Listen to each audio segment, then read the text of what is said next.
Bonjour à celles et ceux qui nous écoutent, bienvenue au Maître Cube, le podcast qui parle de cubes et plus généralement du jeu de cartes Magic, l'Assemblée. Je suis Lucas, votre hôte, et aujourd'hui je suis accompagné de David, amateur de scellés et indéfectible ami de Quintorius. Bonjour David, comment ça va ? Ça va très bien. Ce week-end, on a fait une journée cube. Du coup, ça peut pas aller mieux.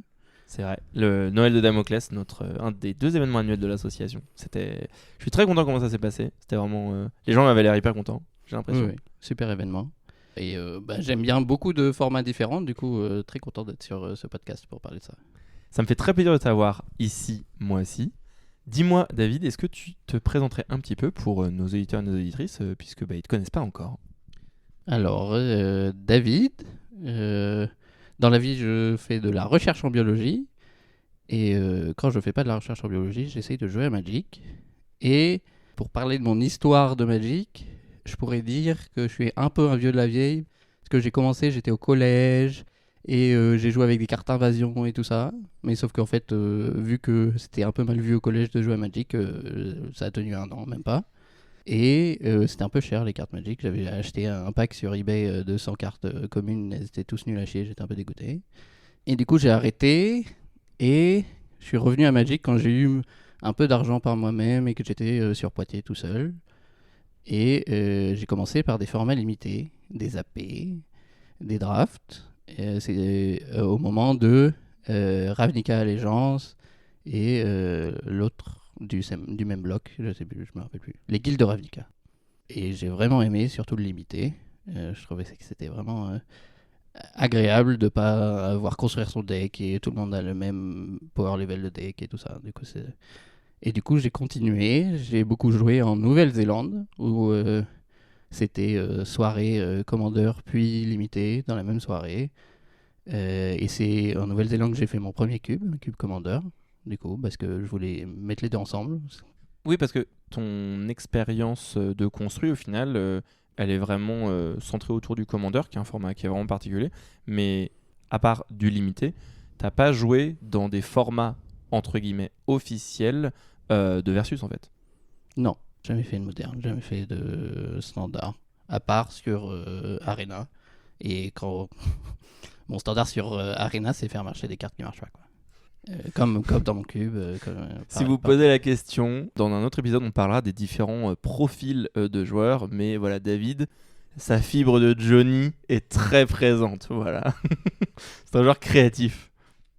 Oui. Moi, les cartes que tout le monde joue, j'aime pas. Mais du coup, revenu de Nouvelle-Zélande, j'ai cherché un peu à jouer au Commander, mais en France, c'est moins populaire qu'en Nouvelle-Zélande. En Nouvelle-Zélande, c'est vraiment que ça.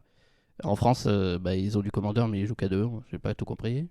Et du coup, du limité, encore. Et c'est là que, à Poitiers, Lucas et d'autres joueurs de cubes m'ont accueilli. Et c'était avec plaisir de me mettre à d'autres cubes. J'ai un peu menti sur... j'ai fait... un des premiers cubes, c'était Commander Cube. Mais j'ai joué à un cube vintage comme mon premier cube en Nouvelle-Zélande. Et je me suis fait ramasser par Animateur Tour 3. Et j'ai dit, ça a l'air pas mal ce format quand même. Du coup, ma première expérience de cube, c'est un vintage où j'ai joué à une bouillie Jeskai avec des Planeswalkers qui n'a jamais marché. Ce qui est bien, c'est que tu n'as pas été dégoûté de ce format parce que je pense que des gens qui ont eu ton expérience, ça aurait pu être une entrée en matière un petit peu difficile. Mais je pense que toi, ça t'a plus stimulé en te disant mais on peut faire des dingueries en fait, c'est vachement bien. Oui, et tu regardes la carte et tu comprends rien, tu peux pas lire la carte. C'est genre Chain of Mephistopheles ou Necromancy, le vieux wording, ce genre de truc. Tu comprends rien, mais apparemment ça réanime tour 3. Et ça réanime pas des trucs sympas. Du coup, je suis tombé amoureux du cube. C'est vraiment le meilleur format pour moi. Il y a pas. On va parler des différentes façons de jouer le cube. Et du coup, je pense que la combinaison de ces deux trucs rend ce format le meilleur format. Et c'est vrai que j'ai pas mal d'amour pour le scellé et les autres limités. Et on fait pas beaucoup de scellés en cube, mais c'est possible. Mais je pense que c'est d'amour égal entre le scellé et le cube. Et effectivement, comme David vient de le dire, aujourd'hui, ce dont on va parler, c'est qu'on va parler de toutes les manières qu'il existe de drafter un cube. Parce que un cube, Le cube, c'est un format, certes, mais c'est un format qui est multiple, c'est un format qui est varié. On vous en a déjà parlé, on vous le rabâche. Bah, il y a des raisons pour lesquelles on vous le rabâche. Et aujourd'hui, on va vous le détailler. On va vous donner plein de façons de drafter. Et notamment, un des focus qu'on va faire dans la deuxième partie de cet épisode, on va aborder aussi des manières de drafter quand vous êtes moins nombreux. C'est souvent une des critiques qu'on a, c'est de dire, en fait, là, on aimerait être 8 et malheureusement, on est moins, on est 4, on est 5, et on ne sait pas comment on fait, on va pas pouvoir cuber. Non. Il existe des manières de drafter pour plein de nombres de personnes, quel que soit le nombre de personnes que vous êtes, à part si vous êtes vraiment tout seul. Et même comme ça, techniquement, vous pouvez drafter, hein, mais c'est juste moins intéressant quand il n'y a pas d'adversaire, Magic. Mais non, même si vous êtes 2, on va vous proposer des manières de drafter et pas des ersatz un peu tout pourris, vous n'allez pas vous amuser. Non. On va vous proposer des vraies manières de jouer qui sont intéressantes, qui sont tendues, qui sont dynamiques. Bref, on va vous présenter toutes les manières de jouer à Magic en cube. Oui, je pense que j'ai plus joué en cube à moins ou pas à 8 que à 8. Et ça, c'est un bon exemple. Petit disclaimer quand même, on ne parlera pas aujourd'hui des drafts qui ont une incidence sur le gameplay, sur la construction même du cube. Qu'est-ce qu'on entend par là ? Si on prend par exemple les Desert Cubes, qui sont ces fameux cubes qui n'ont pas de land station, donc tous les terrains se trouvent à l'intérieur du cube, drafter un Desert Cube, qu'on peut appeler donc un Desert Draft, c'est une manière particulière de drafter parce que on va avoir tendance à drafter plus de cartes, il faut récupérer tous les terrains pendant le draft, mais en réalité, c'est pas ça qui va nous intéresser aujourd'hui, puisque nous, ce qui va nous intéresser, c'est de dire, vous avez un cube chez vous. Votre cube, vous avez envie de le drafter. Comment est-ce que vous pouvez le drafter ? Et toutes les manières de drafter qu'on va aborder, vous pouvez les utiliser avec votre cube, quelle que soit sa taille. Alors, si c'est vraiment un cube miniature, peut-être que ça passera pas, mais si vous avez un cube dans une taille relativement standard, c'est-à-dire au moins 360 cartes, toutes ces méthodes pourront s'appliquer à votre cube. Voilà. Est-ce que on est parti ? C'est parti. Alors, dans un premier temps, David, je propose qu'on aborde ce qu'on pourrait appeler les méthodes un peu plus classiques, c'est-à-dire, on va commencer par la base, le commencement du commencement, le format officiel avec lequel Wizards of the Coast nous conseille de drafter, le booster draft en fait. Oui, le format de base, celui où tu peux avoir des paquets scellés, tu peux jouer avec des paquets déjà sous blister que tu peux ouvrir et il y a des gens qui aiment bien ouvrir des paquets. Du coup, un des avantages. Il y a des gens qui aiment bien même garder les cartes. Donc on peut pas faire ça dans le cube, mais effectivement la base du cube, la première fois que quelqu'un a fait ça, c'était pour justement simuler ce format, ce booster draft. Et donc comment est-ce que ça se joue ? Au lieu d'avoir des boosters, des vrais paquets de cartes devant vous, avant, les boosters faisaient 15 cartes. Donc, du coup, on garde cet héritage-là. Vous faites devant chaque personne 3 paquets de 15 cartes pris aléatoirement dans le cube. Les paquets sont évidemment face cachée. Et on va les drafter. Comment est-ce qu'on les draft ? Chaque personne va prendre le premier paquet de sa pile. Les deux autres, il ne va pas y toucher pour l'instant.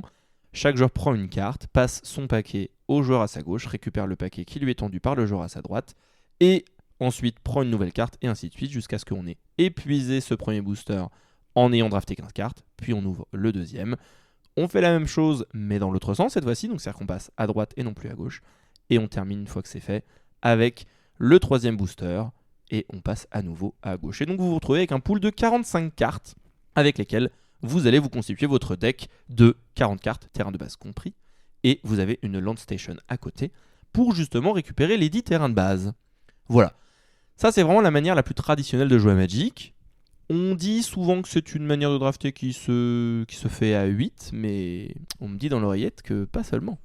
Oui, on avait cette discussion que à 8, c'est la façon la plus compétitive. Ça permet de faire 3 rondes et s'il n'y a pas de draw, d'égalité. Oui, en fait, d'un point de vue des pairings, être à 8, ça vous permet d'avoir 3 rondes où vous allez toujours faire jouer les gagnants contre les gagnants, les perdants contre les perdants. Et s'il n'y a pas d'égalité, à la fin, vous aurez une personne à 3-0, vous aurez 3 personnes en 2-1, 3 personnes en 1-2 et une personne à 0-3. Et donc c'est la manière la plus clean, quand vous voulez avoir un vrai gagnant, entre guillemets, qui se démarque bien, c'est la manière la plus clean de le drafter. Oui, mais quand on fait du cube, on n'est peut-être pas les plus compétitifs. Moi, je me suis rendu compte que si on peut se dire que si on est un nombre impair, c'est pas intéressant parce qu'il y a quelqu'un qui va pas jouer. Mais en fait, vu que les matchs vont pas à la même vitesse, en fait, ça permet de tourner. Il y a quelqu'un qui attend un peu au début, ça peut être embêtant, Mais en fait, il y a des parties qui vont durer très longtemps et des parties qui vont être très courtes. Moi, je suis très fort pour les parties qui durent pas longtemps. Les deux. Ça dépend de ce que je joue, quoi. Exactement. Tu vas très vite avec tes decks rouges, mais tu prends ton temps avec tes decks bleus. Et du coup, sa différence de temps de partie, si c'est pas si important de jouer contre les gagnants et les perdants que jouer contre les perdants, et ben en fait, les gens jouent plus. En moyenne, les gens jouent plus quand on joue à un nombre impair. Et du coup, c'est un peu plus agréable, moi je trouve. Ça veut pas dire que on est un nombre pair, on va pas jouer. Mais l'inverse est aussi vrai. C'est pas parce qu'on est un nombre impair qu'on peut pas jouer ou qu'on va pas s'amuser. Le Booster Drive, vous pouvez vraiment y jouer donc de 4. À partir de 4, ça se passe bien. C'est un peu différent. Vous allez voir qu'une petite partie du cube, mais ça se fait très bien à 4. Et vous pouvez monter, du moment que le cube est grand, franchement, même jusqu'à 12, ça se passe vraiment bien. Techniquement, vous pourriez même le faire avec encore plus, si vous avez un grand cube, un 720. Mais je vais pas vous mentir, si jamais vous êtes 16, moi je vais vous recommander de faire 2 potes de 8 avec votre cube 720. Et vous allez, à mon avis, passer un meilleur moment. Parce que sinon vous allez avoir aucune Wii, le plaisir sera un peu moins là. Mais par contre, vraiment, ouais, vous êtes 5, vous êtes 7, vous êtes 6, ça pose aucun problème de drafter votre cube. Oui, certes, vous allez pas avoir les pairings un peu clean et tout, mais souvent quand on fait une soirée pour cuber, on est juste là pour jouer à Magic, on s'en fiche un peu de qui a le plus gros kiki à la fin de la soirée, quoi. Oui, même à 12, moi je dirais de faire 2 packs de 6. Parce que passer les packs. Parce que la partie draft peut être aussi longue, et même si en théorie tout se passe en même temps, plus il y a de gens, plus il y a des chances que ça s'arrête un peu. Du coup, si vous êtes 12, trop bien. Faites 2 potes de 6. Bah, c'est un conseil. L'autre manière un petit peu standard, un petit peu classique de jouer en limité, c'est, tu en as parlé tout à l'heure, le paquet scellé. Oui. Le paquet scellé, c'est une manière complètement différente de, avec des guillemets, drafter, puisque ce n'est pas du draft. Le principe du paquet scellé, c'est que vous avez 6 boosters devant vous, vous les ouvrez, ça vous donne un pool de cartes. Alors au lieu d'avoir 45 cartes devant vous, vous en avez 90. Et à partir de ces 90 cartes, vous allez faire votre deck. Vous choisissez ce que vous voulez jouer, vous choisissez ce que vous n'allez pas jouer, et vous avez le droit, encore une fois, à une Land Station. C'est l'autre format officiel de Wizards of the Coast, qui permet de faire du limité. Et c'est un format que tu connais, pour le coup, beaucoup mieux que moi.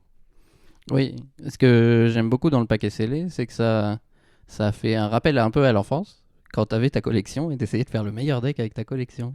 Ou le deck qui est le plus fun. Mais on n'a jamais, quand on commençait Magic, on n'avait jamais toutes les cartes qu'on voulait. On n'était pas sur des sites internet à aller chercher des cartes. On faisait, j'ai cette carte et cette carte, j'ai ces terrains. Et encore, les terrains, c'était que des terrains de base à l'époque, mais... le paquet scellé en limité hors cube, c'est un peu que des terrains de base aussi. Mais oui, c'est un peu cette idée de on fait avec ce qu'on a et on essaye de faire le meilleur paquet avec ces 6 boosters. Moi, j'aime beaucoup. C'est plus basé sur le deck building que sur le draft. Il n'y a pas de signal, il n'y a pas de match-up. Tu fais avec ce que tu as. Et ça convient sûrement peut-être pas à tous les cubes. C'est possible avec tous les cubes en théorie. Mais je pense qu'il y a des cubes plus low power où ça convient beaucoup mieux que les cubes très high power avec des combos, avec ce genre de trucs. Parce que oui, t'as pas toutes les pièces de combo, c'est compliqué. En fait, c'est ça, c'est un problème de synergie. C'est-à-dire que dans un draft, tu vas pas avoir plus de cartes, même t'en as moins, mais tu vas voir plus de cartes. Et c'est ça qui est important dans les cubes qui ont, comme tu l'as dit, soit énormément de combos en 2 cartes, soit des archétypes extrêmement synergiques où il y a moins de bonnes cartes intrinsèques, des cartes un peu good stuff. En général, ça va moins bien s'y prêter. Pour avoir déjà fait du scellé, même avec par exemple mon cube artefact, qui est un cube hautement synergique, tu ne construis pas les mêmes decks, mais en réalité ça fonctionne bien quand même. C'est juste que tes decks ils vont pas avoir la même tronche, et du coup, quand tu fais un scellé avec un cube, je pense que, à moins que le cube soit vraiment pensé pour, faut avoir en tête que les decks vont pas ressembler exactement à la même chose. En général, ça fait des decks moins puissants, parce que tu as un peu moins de choix de sélection dans tes cartes. Mais par contre, pour les gens qui adorent se casser la tête pour essayer de comprendre c'est quoi le meilleur deck qu'ils peuvent faire avec un pool de cartes données, c'est vraiment idéal. Oui, Dark Depth, c'est moins fort en scellé.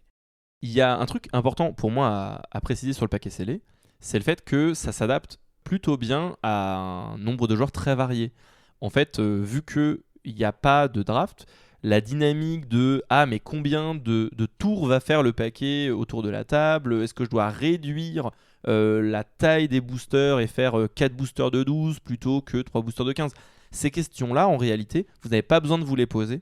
Et donc, vous serez uniquement limité par la taille de votre cube. C'est-à-dire que si vous faites un 360, ça va être vite vu.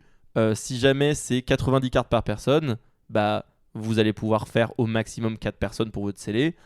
Maintenant, un des cubes les plus connus, c'est le Vintage Cube. C'est un 540. Ce que ça signifie, c'est que ça vous laisse faire un scellé jusqu'à 6 déjà. Donc, à mon avis, vous allez vous en sortir. Si vous voulez faire du scellé, vous allez passer un bon moment. Ouais, et moi j'aime bien cette idée d'extraire le plus de tes cartes, de ce que tu as. Par exemple, je sais que à chaque fois, autour de la table, quand on commence un cube, il y a beaucoup de gens qui demandent à quel point il est fixé. Moi, c'est une question que, en commençant par le scellé, j'ai pas demandé à quel point le set scellé, il est fixé. Il est pas fixé. J'ai un bilan dans mes couleurs si j'ai de la chance, en fait. Et moi, j'aime bien faire ça. J'aime bien, oui, tu vas avoir des problèmes de mana, mais il faut faire avec et il faut essayer d'éviter les cartes double pipe où il faut qu'elles soient vraiment très fortes ou qu'elles aient un gros coup de mana. Il faut faire avec ce que tu as. Et splash une couleur qu'avec des basic lands, c'est possible. Ça rajoute de la variance et ça fait briller des cartes qui pourraient peut-être moins briller des fois. Et moi, j'aime beaucoup faire briller des cartes qui sont moins fortes.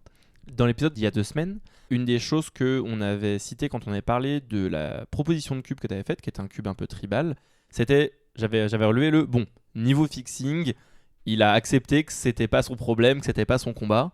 Et une des choses dont tu m'avais parlé justement dans les jours qui ont suivi, c'était que tu en avais profité pour te dire, puisque on va jouer des trucs qu'on peut pas jouer d'habitude et qui vont être un peu plus low power, qu'en fait ça te dérangeait pas forcément d'assumer qu'on allait retrouver un peu plus ce sentiment du limité, on va dire ce qu'on appelle le retail limited, c'est-à-dire le limité en magasin, où, oui, comme tous des vrais boosters, le fixing n'est pas abondant, et donc, comme tu l'as dit, si tu as des bilans dans tes couleurs, t'es plutôt chanceux, mais de base, tu comptes pas sur le fait d'en avoir. Ouais, j'avais un peu abusé, j'ai eu une carte avec 3 pipes rouges dans ce cube, avec 5 lands dans tout le cube, mais c'était une exception, c'était pour le challenge. Maintenant qu'on a fait ces 2 formats-là, ils ont un petit peu leurs cousins qui personnellement font partie de mes formats préférés. Donc il y a le Team Draft et il y a le scellé en équipe. Ces 2 formats qui se jouent à 6 et ils ressemblent énormément à leur homologue. C'est pour ça qu'ils portent le même nom. Voilà. Le Team Booster Draft, le concept c'est juste que vous allez faire un Booster Draft, sauf que vous allez être en équipe de 3. Ce sont des formats, comme je dis, qui se jouent à 6 uniquement. Et le scellé en équipe, c'est pareil, vous allez être en équipe de 3 et vous allez construire à partir d'un pool commun. Dans le cas du scellé, votre pool, au lieu d'être 3 x 90, il va être sur 2 x 90 puisque ça va être un pool de 180 cartes. Vous ouvrez 180 cartes et vous regardez ce que vous pouvez faire avec ça. Va falloir faire 3 decks. Et le Team Draft, vous draftez complètement normalement, c'est juste que vous êtes en quinconce. C'est-à-dire que vous êtes en alternance. Si jamais vous êtes joueur 1, 2, 3, 4, 5, 6, les joueurs impairs sont dans la même équipe, les joueurs pairs sont dans l'autre équipe. Et l'idée, c'est que chacun draft son propre deck, mais là où c'est extrêmement pratique, que ce soit pour le scellé en équipe ou pour le team draft, l'idée, c'est que si vous faites 3 rondes, oui, vous pouvez pas faire des pairings où il y a un gagnant à la fin, mais en fait, vous n'en avez rien à faire. Non, ce que vous allez avoir, c'est que vous allez rencontrer chacune des personnes de l'autre équipe. Donc il y aura bien 3 rondes, et chaque personne de votre équipe rencontrera les 3 personnes de l'équipe en face. C'est hyper clean, c'est hyper efficace, c'est une de mes manières préférées de drafter. Bon, le défaut, c'est que c'est un nombre strict x6. Oui, et c'est très bonne ambiance. Moi j'aime beaucoup aussi, parce que du coup tu t'intéresses au deck des autres sans avoir une curiosité un peu contre qui je vais jouer. Non, tu t'intéresses au cube des autres de tes copains parce que tu as envie de leur donner des conseils ou de voir comment ils font et comment leur match, s'ils gagnent ou pas, quoi. Et du coup, c'est très agréable. À 6, c'est vraiment conseillé de faire comme ça. C'est très facile. Il y a juste à échanger 2 personnes à la table. Les 2 du milieu échangent et maintenant vous avez un côté de la table, c'est une équipe, l'autre côté, c'est l'autre équipe. Et que la meilleure équipe gagne. Dimanche dernier, on s'est fait 8-0-1. Du coup, ça s'est pas très bien passé. Sur le cube Popper, ouais. Ils étaient bien nos decks, ils étaient bien, voilà. Mais on s'est amusé quand même. Hey, ici Lucas depuis le studio de montage. je me faisais la réflexion, alors que j'étais en train de monter l'épisode, que au final on est passé relativement vite sur le scellé en équipe, alors que de mon point de vue, il y avait encore beaucoup de choses à en dire. Sans rentrer trop dans le détail et sans trop m'étaler, je voulais quand même prendre le temps de vous parler un petit peu des forces de ce format. Quand vous créez un deck en scellé, vous vous retrouvez tout seul devant votre pool de cartes et vous allez vraiment essayer d'identifier les forces de votre pool. Vous allez essayer d'identifier quelles sont les cartes indépendamment les plus fortes et vous allez essayer de voir quelles sont les synergies que vous pouvez mettre en place, mais aussi quel est globalement le shell le plus solide. C'est-à-dire que ça sert à rien d'avoir une très bonne mythique en blanc si derrière vos cartes blanches elles sont pas très bonnes. Souvent ce qu'on dit c'est que ce qui fait la puissance d'un pool de scellés, c'est les communes et c'est pas les spoilers. Et ce qui est hyper intéressant dans un scellé en équipe, c'est que vous n'allez pas du tout aborder le format de la même manière, le pool de la même manière que vous l'auriez fait si vous aviez uniquement un pool individuel, puisque vous n'allez pas seulement vous poser la question de quelle est la chose la plus forte que vous pouvez faire, mais quels sont les 3 decks que vous pouvez monter sans qu'ils se cannibalisent les uns les autres. En fait, peut-être que vous diriez, là, les 3 meilleurs decks qu'on pourrait faire, ils joueraient tous du noir. Mais si jamais vous faites ça, votre couleur noire, elle va être disséquée, elle va être découpée en 3 parties, et du coup, vous allez vous retrouver avec une couleur noire au final très faible individuellement dans chacun des 3 decks. L'enjeu, il est donc de trouver comment exploiter au maximum les différents pools de cartes que vous avez à disposition, en sachant que il est certes peu probable, mais complètement possible qu'une des couleurs ne soit pas jouée chez aucun des 3 joueurs. L'idée, ça va vraiment être de voir quels sont les archétypes, quelles sont les structures que vous allez pouvoir monter et qui ne s'handicapent pas les unes les autres. Si jamais il y a des cartes qui pourraient rentrer dans n'importe lequel des 3 decks, peut-être qu'il y a un choix de deck à remettre en question, ou alors c'est que vous avez une densité de ces cartes-là suffisante pour pouvoir remplir leur rôle dans chacun des 3 decks. C'est un exercice qui est hyper chouette parce que vous allez beaucoup discuter avec vos coéquipiers. C'est la différence majeure, je trouve, avec le draft en équipe, le team draft. Dans un team draft, vous allez avoir cette phase de discussion au moment de la construction du deck. Moi, un truc que j'adore, c'est, ça vous est probablement tous arrivé d'être devant votre pool de cartes et de ne pas savoir quelle carte cut. Là, ce qui est génial, c'est que vous allez pouvoir dire, allez, est-ce que tu peux regarder mon pool, il faut que j'enlève une carte, là je suis à 24 et je voudrais descendre à 23 parce que je voudrais avoir 17 landes, et en échange, moi je regarde qu'est-ce que je peux cut. Et je vous assure que croiser les regards, alors que vous avez comme ça votre effet tunnel, votre gros focus, la possibilité d'avoir quelqu'un qui va regarder votre pool de cartes et vous dire ce que lui il enlèverait, qui va venir vous challenger, vous questionner sur pourquoi ça c'est dans ton deck, je l'ai mise pour telle synergie. Ah mais c'est peu probable que ça arrive, non? J'ai l'impression que toi tu cherches à faire ça et que ça au final c'est assez fringe comme effet, etc. etc. Ça c'est un truc hyper chouette. Ça, vous allez pouvoir le vivre dans le team draft, mais c'est vraiment d'une toute autre dimension dans un scellé en équipe. Dans un scellé en équipe, concrètement, vous êtes en train de construire 3 decks ensemble. Vous n'allez pas travailler chacun dans votre coin, puis mettre en commun ce que vous faites. Non, non, non. Vous essayez de dégager des dynamiques à partir d'un pool de cartes qui est très grand. Et je vous assure, vous allez être extrêmement content d'avoir 3 cerveaux pour réfléchir à ça, parce que c'est un exercice extrêmement difficile à faire parfaitement, si tant est que c'est possible. Enfin, la dernière chose que je voulais préciser concernant le scellé en équipe, c'est qu'au moment de la construction, si jamais vous avez choisi de jouer un cube de 360 cartes, vu que chaque équipe prend 180 cartes, vous vous retrouvez avec l'intégralité du cube qui est distribué. Là où c'est beaucoup plus anodin quand vous êtes en draft, en fait, vous ne savez pas qui a récupéré quelle carte. Donc, vous ne savez pas exactement quels decks vont être joués, puisque même si toutes les cartes ont été draftées, vous ne connaissez pas leur répartition. Dans le cas d'un scellé en équipe, étant donné que vous possédez un pool de 180 cartes et que l'intégralité des autres cartes du cube se trouve dans le pool adverse, vous pouvez, si vous connaissez bien la liste, connaître les cartes qui peuvent être jouées par vos adversaires et essayer de supputer sur les decks que l'équipe adverse va construire. Et donc, les decks que votre équipe va pouvoir affronter. Ça vous permet d'essayer de créer des decks qui auront des match-ups positifs. Et donc, il y a toute une dimension de metagame qui s'ajoute à ça, qui est évidemment très technique, mais qui ajoute énormément de profondeur à ce format. Ensuite, on va parler d'un autre format qui lui est beaucoup plus original, c'est le format rôtisserie, qu'on appelle donc le rôtisserie draft ou le rotodraft. Le rôtisserie, c'est un format extrêmement pratique, il permet de se drafter de 2 à 12 joueurs, donc là, quand on parle de souplesse, de combien vous êtes, on se pose là. Il a quand même une petite particularité, c'est que justement, vous n'allez pas le drafter autour d'une table, lui. Le rôtisserie draft, c'est une manière de drafter qui va se faire en différé. En fait, vous n'allez pas faire une soirée rôtisserie draft. Ça a l'air très ambitieux à faire. Je dis pas que c'est impossible, mais ça a l'air très ambitieux. Le principe du rôtisserie, c'est que, imaginez qu'il y a un seul booster. Et par un seul booster, j'entends votre cube fait 360 cartes, vous avez un gros booster de 360 cartes. Si je suis la première personne à drafter, j'ouvre ce gros booster de 360 cartes et je prends la carte que je veux dedans.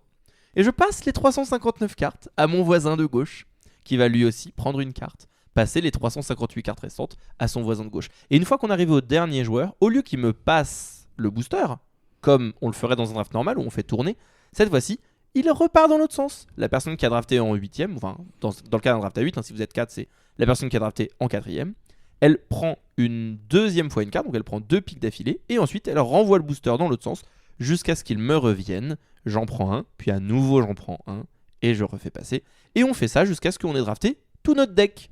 À une différence près du booster draft à un booster, c'est qu'on voit ce que les gens ont piqué et qui. Du coup, ça rajoute de l'information, et c'est pour ça qu'on fait pas ça en direct, parce que pas mal de réflexions de qui pique quoi, qu'est-ce qui est ouvert, c'est plus des signals, hein. C'est clair. En fait, vous connaissez 100% de la liste de tous vos adversaires. Ce que ça vient dire, c'est que vous pouvez anti-drafter autant que vous le voulez. Et ça veut dire que vous pouvez vous adapter en direct aux stratégies de vos adversaires. Pourquoi ? Parce que le rôtisserie draft, c'est un championnat. En fait, vous allez jouer contre l'intégralité des autres joueurs et à la fin, on couronnera celui qui aura accumulé le plus de points. C'est donc un draft qui, lui, va s'étaler sur des semaines, et une fois que vous avez terminé votre draft, les parties, elles aussi, peuvent s'étaler sur plusieurs jours, plusieurs semaines.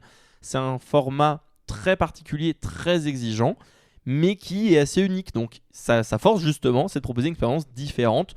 C'est pas le meilleur format pour votre soirée hebdomadaire. Oui, c'est très agréable au niveau hypothétique. Qu'est-ce qu'il va prendre, qu'est-ce qui reste ouvert, quelles sont les couleurs qui sont ouvertes. Parce que il y a pas forcément, souvent il y a 10 archétypes dans un cube, mais il n'y a pas forcément 10 archétypes qui se valent. Et tu peux commencer à un endroit et tu vois qu'il y a beaucoup de cartes puissantes de ton archétype qui sont possiblement dans plusieurs archétypes qui sont prises, et il faut aller autre part. Niveau des couleurs, c'est bien de savoir que si tout le monde pique du bleu, peut-être intéressant de ne pas piquer du bleu. Si tout le monde devant toi pique du bleu, ou si tu te rends compte que tout le monde prend dans des archétypes bleus, c'est peut-être intéressant de s'arrêter de prendre du bleu. Ce genre de truc. Et c'est très clair voilà, c'est ça les signaux. Lui, qui est first pick, il a commencé avec ça. Il veut clairement jouer Storm et il va forcer tout Storm. Donc soit tu anti-pick Storm, soit tu fais autre chose, ou tu piques très haut les pièces qui sont dans Storm et dans ton archétype, mais qui sont peut-être moins fortes dans ton archétype, mais importantes pour ton archétype. Il y a plein de questions. Ça prend beaucoup de soirées, de qu'est-ce que je prends en premier, c'est quoi mes priorités. Moi, j'ai passé beaucoup de temps à me dire c'est quoi mes priorités. Est-ce que Lucas va prendre ça ou ça ? On planifie ses pics en fait. On se contente pas juste de faire un pic sur le moment.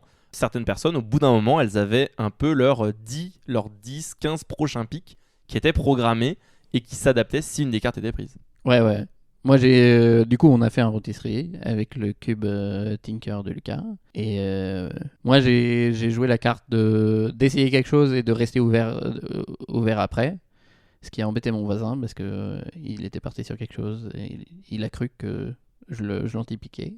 Et c'était marrant. Moi, j'ai essayé de m'adapter parce que j'aime bien faire ça. Moi, foncer tête baissée quelque part. C'est pas ce que j'aime faire dans le cube. Et du coup, j'ai beaucoup aimé. J'ai beaucoup aimé l'expérience de draft dans ce cube-là. Je pense que ça convient plus à des cubes high power que les cubes synergiques où tu piques des 2-2 pour 2 vols, et encore 2-2 pour 2 vols, c'est pas si mal. Mais ce genre de cartes qui ont un peu de synergie, mais qui sont pas pour des stratégies très puissantes, c'est peut-être moins intéressant. Ou ça vaut peut-être pas le coup de passer des mois à faire un rotisserie draft pour ce genre de cube. Mais pour des cubes où il y a beaucoup de synergie partout, beaucoup de cartes qui interagissent ensemble pour des stratégies puissantes, c'est très très agréable. On peut penser que tout se joue dans les premiers pics, mais en réalité, ce qu'on a vu, c'est que oui, les premiers pics sont vraiment déterminants, mais même en milieu de draft, on peut avoir des moments assez intenses où pendant une dizaine de pics, une douzaine de pics, les gens s'intéressent pas trop aux landes par exemple, puis d'un coup, il y a une personne, elle en prend un, on s'inquiète pas trop, puis on en prend un deuxième, et là, c'est la frénésie, tout le monde prend les landes. Panique, parce que les fetchlands, on les veut tous. Les bilands, du coup, il y en a beaucoup qui aiment bien prendre les bilans des autres, parce qu'ils pourront les jouer quand même. Du coup, c'est ce genre de cartes. Dans ton cube, il y a plein de ce genre de cartes. C'est pas que les lands, mais ce genre de cartes qui rentrent dans beaucoup de stratégies et qui sont très puissantes en même temps. Et du coup, c'est ce genre de cartes que les gens se battent. Mais quand Antonin a commencé à prendre les lands, tout le monde a paniqué. Et c'était très marrant. Donc, un format assez unique. Je vous le recommande pas si vous ne connaissez pas bien le cube. Ça, c'est un truc très important. On l'a pas suffisamment souligné. Je te rejoins complètement quand tu dis que c'est beaucoup plus intéressant, à mon avis, sur des cubes qui ont des synergies un peu plus complexes et riches, parce que notamment, ça permet de construire des choses auxquelles on n'aurait pas forcément pensé. Mais le défaut de ça, c'est que ça ne marche que si les personnes qui participent, elles ont envie de se plonger dans qu'est-ce que je peux drafter, qu'est-ce que je peux construire. Et ça demande une connaissance du cube très poussée. C'est un format très exigeant, donc pas pour les débutants, mais par contre pour les joueurs un petit peu aguerris qui veulent essayer une nouvelle manière de drafter un cube qu'ils connaissent bien, je pense que c'est un truc à essayer. Et pour la mise en place, le site de Lucky Paper a un template très agréable, très facile à utiliser pour mettre en place ce genre de rotisserie draft au sein d'un groupe. Et on vous le mettra en description de l'épisode. Le dernier format dont on va parler dans les formats, on va dire, un peu plus classiques. Alors, de rotisserie, c'est pas très classique, mais c'est un format qui vous permet de drafter à beaucoup. Donc, quand vous êtes nombreux, c'est hyper pratique. Le dernier format dont on va parler dans les formats plus classiques, c'est le Rochester, qui est un format... Comment est-ce que je pourrais dire ça ? C'est un format un peu d'anthologie, parce que c'était un format qui a été médiatisé à l'époque par Wizards of the Coast sur des tournois officiels, des Pro Tours, etc. Mais c'est un format qui a disparu, c'est un format préhistorique. Pourquoi ? Parce que c'est atrocement long et que c'est indigeste, quoi. Et atrocement dur, je pense. C'est un format de spike, mais un niveau de spike qui m'intéresse pas tant que ça. Moi, j'aime bien regarder le draft des spikes et les spikes qui jouent, mais j'ai pas envie de jouer quand même. Moi, c'est un hobby. Le Rochester, donc, c'est un format qui va s'apparenter à un draft classique dans le sens où chaque joueur va construire son propre deck, va créer son pool de cartes et à la fin créera un deck de 40 cartes à partir de ça. Il n'y a pas de dynamique, de paquet scellé, voilà. Non, la différence, c'est que vous allez donc prendre les boosters, donc 24 boosters si vous êtes 8, des boosters de 15 cartes, et ce que vous allez faire, c'est que vous allez ouvrir le premier booster, vous allez disposer les 15 cartes du booster face visible au centre de la table, et on va prendre une carte à tour de rôle dans ce booster. Et une fois qu'on aura pris toutes les cartes, et là, on passera au deuxième booster. Il y a plein de similitudes avec le rotisserie. La grosse différence, c'est que tous les pics ne sont pas ouverts dès le début. Mais sinon, on est dans ces drafts où 100% des informations sont visibles. Vous savez absolument tout ce que prennent les gens, sauf que vous ne pouvez pas consulter leur pool en temps réel. Donc vous devez vous en souvenir, parce que la composante mémoire, on adore. Et puis c'est pas du tout dur en plus, quand on est en train de réfléchir à ce qu'on doit faire. Oui. C'est pas du tout dur de retenir 7 personnes. Ils ont pris chacun 3 cartes. Du coup, ouais. Moi, je pense que si un jour je fais un Rochester, je vais juste prendre les lands au début, on verra. S'il y a un land, je prends le land. Comme ça fait chier tout le monde. Et moi, je suis fixé et après, je veux voir ce qui reste. Le Rochester, ça peut se drafter de 4 à 8. Et une chose qui est extrêmement chouette, c'est que on peut faire du Rochester à 6 en équipe. Et là, tout prend une dimension complètement différente parce qu'en réalité, vous allez prendre en compte ce que veulent drafter vos partenaires. Une des choses que j'aime beaucoup en team draft, c'est que le team draft encourage moins à faire de l'anti-draft parce que vous risquez de prendre des cartes qui intéressent vos teammates. Alors oui, c'est vrai que quand vous prenez une carte, si jamais elle est vraiment trop forte, vous allez vous défendre vous, mais vous allez aussi défendre 2 autres personnes qui n'auront pas affronté cette carte. Mais potentiellement, c'est un de vos teammates que vous êtes en train de restreindre en prenant cette carte-là, d'handicaper, voilà. Moi, ce que j'adore dans le concept du Rochester en équipe, c'est le fait que comme tu connaisses les decks que draftent tes partenaires, tu vois bien ce qu'ils sont en train de prendre. Du coup, tu peux vraiment choisir quand tu anti-draft et tu peux vraiment punir des adversaires dont ce n'est pas le tour ou qui ont laissé passer quelque chose. Et les wheels, là, elles sont beaucoup plus dures à faire, forcément. Tu me l'as très bien vendu. Parce que, oui, moi, de base, ça m'attirait pas trop. Mais en fait, en team, ça a l'air très intéressant de juste jouer la parlotte, quoi. De dire, vas-y, pique ça. Lui, il est parti là-dessus, tu lui prends tout. Je pense que pour parler comme ça et pour être un peu méchant comme ça, faut jouer avec des gens que tu connais. Mais ça paraît très intéressant avec des gens que tu connais bien. De dire, ah oui, t'as pris Griselbrand, bah t'inquiète, on va s'arranger avec la team, t'auras aucun discard ou aucun réanimation. Le Trashester Draft. Voilà. Bon, on a fait le tour des formats de draft qui sont plus officiels. Pas tout à fait, vous allez voir. Mais en tout cas, là, on va commencer à parler d'autres formats qui, eux, vont permettre un truc que les formats dont on vient de parler permettent moins facilement. C'est le fait de jouer quand vous n'êtes pas très nombreux et que vous n'arrivez justement pas à assembler une équipe complète de Power Rangers. Bon, le premier dont on va parler, c'est un format qui a été inventé par Wizards of the Coast. Je parle du Pick to Draft. C'est un format qui, moi, personnellement, ne me véhicule pas beaucoup d'excitation et de joie. Le Spider-Man Draft. Le Pick to Draft, pour faire simple, c'est un format de draft dans lequel vous allez drafter votre propre pool de cartes. C'est un format qui se draft exclusivement à 4 joueurs, même si techniquement vous pourriez le drafter à moins, mais à vos risques et périls. Le principe, il est très simple, c'est vous avez un booster devant vous, vous allez prendre des cartes, le passer, voilà. C'est juste que vous prenez les cartes 2 par 2, au lieu de les prendre 1 par 1, sinon il n'y a pas de changement. C'est vraiment la même chose, et ça a été pensé pour s'adapter au booster Spider-Man, qui avait moins de cartes, et où il y avait moins d'archétypes, pour pouvoir justement être drafté à moins de joueurs et moins de joueuses. Sol Ring, Black Lotus, First Pack, parfait. Qu'est-ce qui pourrait mal se passer ? C'est un format qui, moi, comme je le disais, donc ne m'apporte pas beaucoup de joie, ne m'apporte pas beaucoup d'envie et d'excitation. Pourquoi ? Parce que moi, c'est un format qui m'évoque vraiment une espèce de solution de facilité ou de manière de justifier un changement de produit qui n'a jamais été designé pour générer une meilleure expérience de jeu. En fait, quand ils ont conçu le set Spider-Man, comment ils l'ont articulé, ils se sont pas dit on pense que ça donnera une meilleure expérience de draft. Ils se sont dit comment est-ce qu'on peut leur faire avaler la pilule du fait que c'est un petit set de cartes, qu'il n'y ait que 5 archétypes différents, le fait que les boosters aient moins de cartes. En fait, on peut leur donner une manière de quand même les drafter sans leur dire ouvertement démerdez-vous et les boosters ils sont pas faits pour être draftés.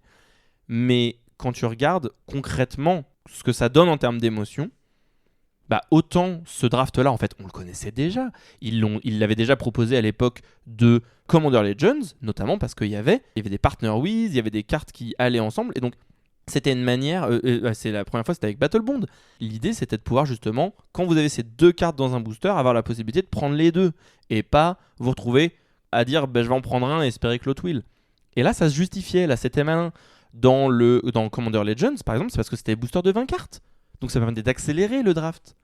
Là, j'ai juste l'impression que c'est une manière artificielle de dire oui, à 4 joueurs, c'est pas très très bien notre draft habituel parce que le booster il tourne trop. Et on vous donne une espèce de petite solution. Mais je sais pas si c'est si bien que ça. Oui, après c'est une solution très simple à designer, qui marche avec des boosters scellés. Et je pense à un autre avantage. Du coup, ça c'était les restrictions. Ils étaient obligés d'avoir quelque chose qui marche avec des paquets scellés et qui n'était pas trop compliqué, sinon personne n'allait drafter leur set. Déjà que je pense que pas beaucoup de gens ont drafté Spider-Man, mais il fallait que ce soit draftable. Bon, c'est argumenté, mais ils voulaient que ce soit draftable. C'est ça, à minima, c'était dans leurs objectifs depuis la fin des Boosters Beyond. Mais un des arguments que je trouve moins intéressant, c'est que ça remet sur la table le fait de t'as pas besoin d'être 8 pour drafter. Moi, je pense que c'est intéressant, quand même, ça, de dire on est 4, on peut quand même faire quelque chose. On peut quand même faire du limité, et pas que du scellé, les gens qui n'aiment pas le scellé. Il y a d'autres choses à faire, et que ça donne une impulsion pour les joueurs de cube pour s'intéresser à jouer au cube à moins de 6, à 4 ou moins. Ça peut être intéressant. Au niveau de sensation de draft, moi j'ai pas drafté Spider-Man, mais j'ai drafté Commander Legend avec des plus gros packs. C'est pas si désagréable. Ouais, pareil, pour le coup, sur des packs de 20 cartes, moi j'ai trouvé que ça permettait d'avoir un draft assez rapide.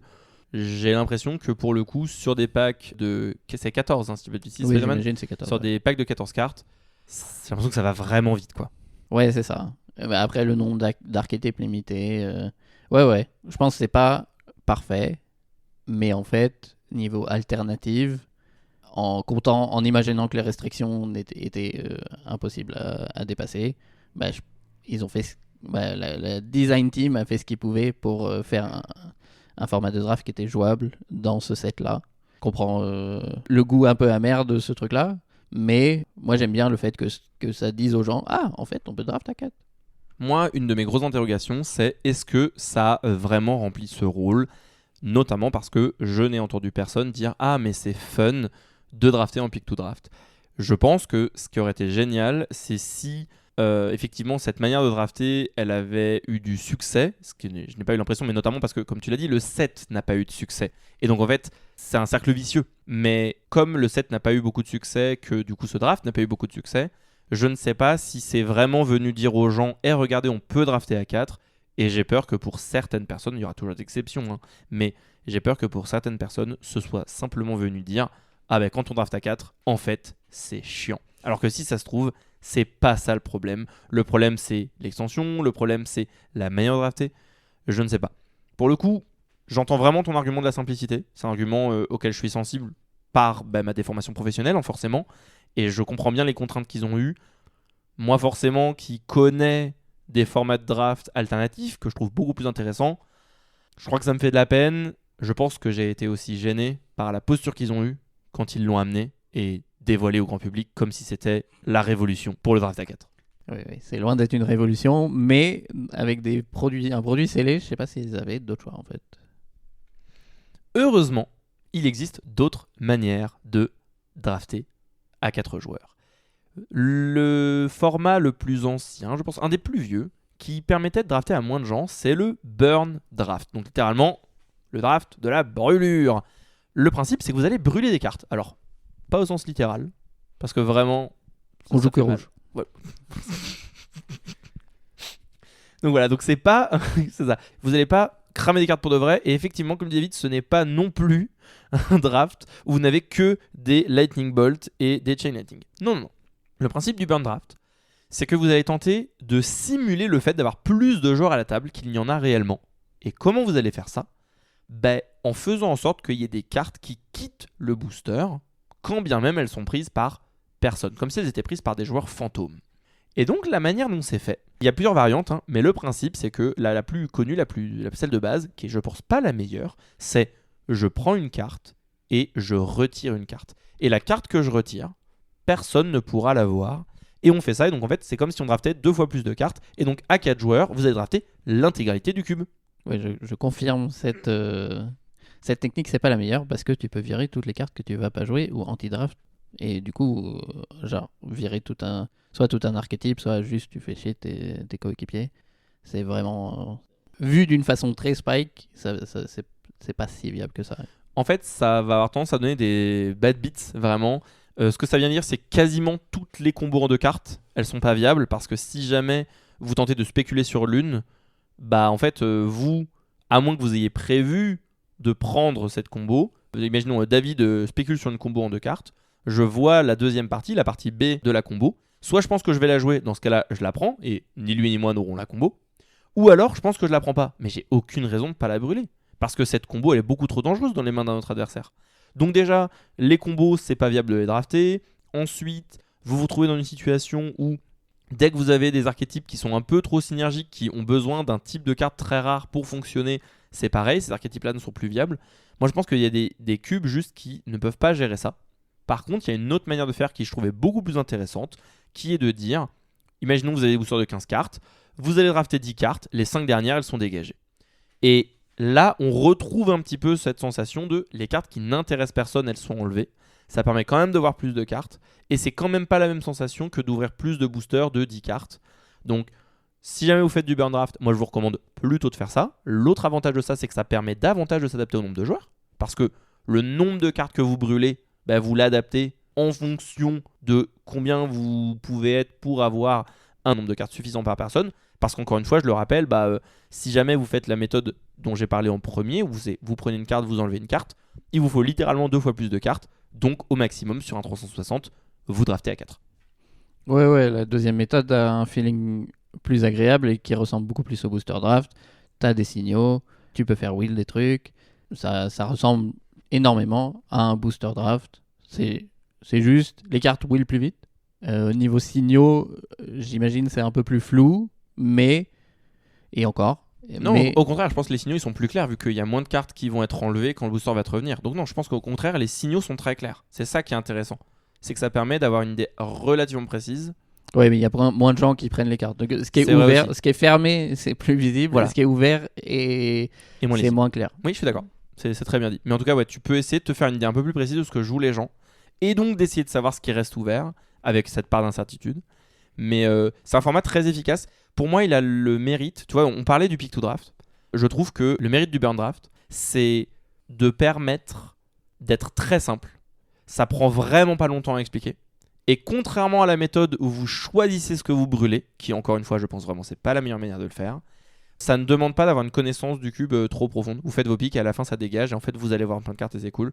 Je me souviens la première fois qu'on a fait un burn draft ensemble, il y avait vraiment eu ce sentiment de toi, Lucas, c'est toi qui crée le cube et qui le connais bien. En fait, tu sais quoi enlever et t'as un énorme avantage sur nous parce que du coup, tu nous coupes les ailes très fort et nous, on n'a pas les outils pour savoir comment faire la même chose contre toi. Et ça avait donné des bad beats et c'était légitime en fait. Donc, vraiment, burn draft, c'est simple, c'est efficace, c'est rapide. C'est pas le plus intéressant, mais par contre, si vous voulez drafter sans vous prendre la tête avec une méthode un peu plus complexe, que vous voulez vraiment faire du booster draft, mais que vous n'êtes pas très nombreux, vous êtes 4, en vrai, le burn draft, c'est très bien.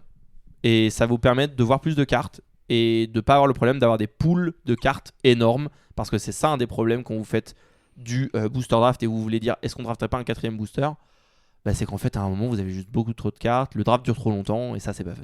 Oui. C'est la solution facile. C'est la solution qui marche le mieux, à mon avis. On burn les 5 dernières. Et ça marche très bien, ça simule très bien. Si les gens veulent pas se prendre la tête pour un format différent, ils veulent pas apprendre où déjà le cube est nouveau et du coup ils veulent pas avoir un nouveau cube et un nouveau draft. Parce que pique dans un nouveau cube quand tu dois aussi penser à qu'est-ce qui se passe dans le draft, c'est pas évident. Un burn draft, ça marche très bien. Bon, on arrive sur des formats qui ont davantage mon admiration. On va parler du grid draft. Alors le grid draft, je maintiens par rapport à mes goûts personnels, je pense vraiment que c'est la meilleure manière de drafter à 2 joueurs. Et c'est une manière de drafter qui s'adapte extrêmement bien à 3 et à 4 en fonction de combien vous êtes. Le grid draft, c'est une manière de drafter qui a été pensée pour justement avoir de l'information visible, de retrouver un petit peu ce petit côté Rochester où les pics sont visibles et on va un peu se tirer la bourre. Et pourquoi est-ce que c'est hyper intéressant ? C'est parce que contrairement à un Rochester, contrairement à ces drafts où on peut prendre un peu ce qu'on veut et c'est juste qu'est-ce que l'adversaire nous laisse, là c'est un draft où on ne prend pas toujours ce qu'on veut et on va avoir des choix hyper intéressants. Le principe du grid, comme son nom l'indique, donc le draft en grille, en fait on va créer une grille de 9 cartes au centre de la table, ou pour être plus précis, on va préparer d'abord de côté 18 boosters de 9. On prend le premier booster, on le met au centre de la table. Donc ça fait une grille de 3 par 3. Et imaginons c'est David qui draft le premier. David, il va choisir soit une ligne, soit une colonne. Il va prendre les 3 cartes en question. Ouais, moi j'ai pris Mox, Sol Ring et Black Lotus. Ta ligne a l'air vachement bien. Et du coup, il me laisse 6 cartes en réalité. Il me laisse une grille de 2 par 3. Donc moi, soit je prends 2 cartes, soit je prends 3 cartes, parce que moi aussi, je vais prendre une ligne ou une colonne. Et donc moi, je vais prendre mon Grizzly Bears et ma croissance gigantesque. Et je pense que pour l'instant, c'est moi qui gagne. Ah, si on joue qu'avec ça, c'est toi qui gagne. Et une fois qu'on a fait ça, les cartes restantes, elles sont défaussées. Donc là, dans mon exemple, j'ai pris 2 cartes, il en a pris 3, il restait 4 cartes au centre de la table. Les 4 cartes sont défaussées. On prend un nouveau booster, on l'étale au centre de la table, encore une fois face visible 3 par 3. Et cette fois-ci, c'est pas David qui commence, c'est moi. Et ainsi de suite. Et on fait ça 18 fois. Ouais, mais ce sera pas la même grille, hein. Tu n'auras pas les mêmes pics que moi. Bah, c'est le problème d'avoir qu'un seul exemplaire de Black Lotus. Le truc qui est trop bien avec le grid draft, moi c'est la raison pour laquelle je trouve que c'est génial, c'est que en fait tu peux vraiment parler pendant le draft. Ça a plein d'avantages. Le premier, c'est que on passe un vachement meilleur moment parce que c'est quand même vachement sympa de papoter avec son pote quand on est en train de drafter. Mais le deuxième avantage, c'est que ça permet de discuter des pics, discuter de qu'est-ce qu'il faudrait prendre là. Et ben là du coup, ça permet d'apprendre le jeu à des débutants.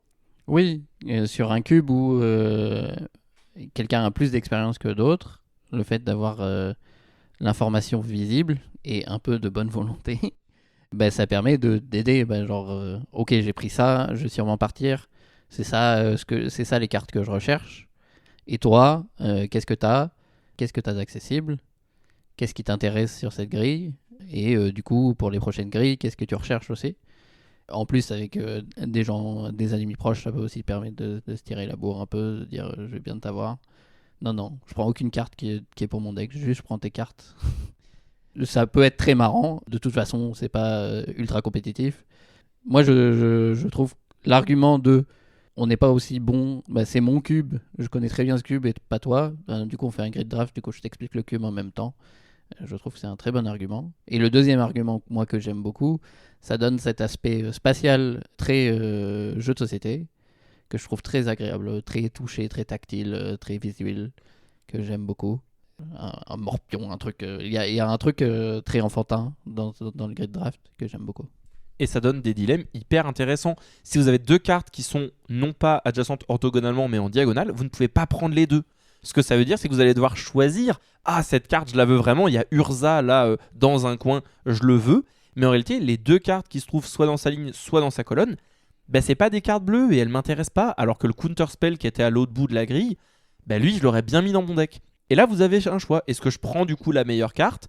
Est-ce que je prends les cartes dont là mon deck a besoin ? Et on retrouve un petit peu ce sentiment que j'aime bien, qu'on a régulièrement dans le booster draft, qui est je sais qu'aucune des 2 cartes ne va me revenir, faut que je choisisse entre les deux, et j'aurai pas la deuxième. Sauf que là, on va potentiellement voir notre adversaire la prendre, voire pire, et ça pour moi c'est vraiment le pire des sentiments, c'est quand l'adversaire, il daigne même pas la prendre, parce que de toute façon ce sera défaussé. Donc tu peux bien te la mettre là où je pense, ta carte que tu voulais.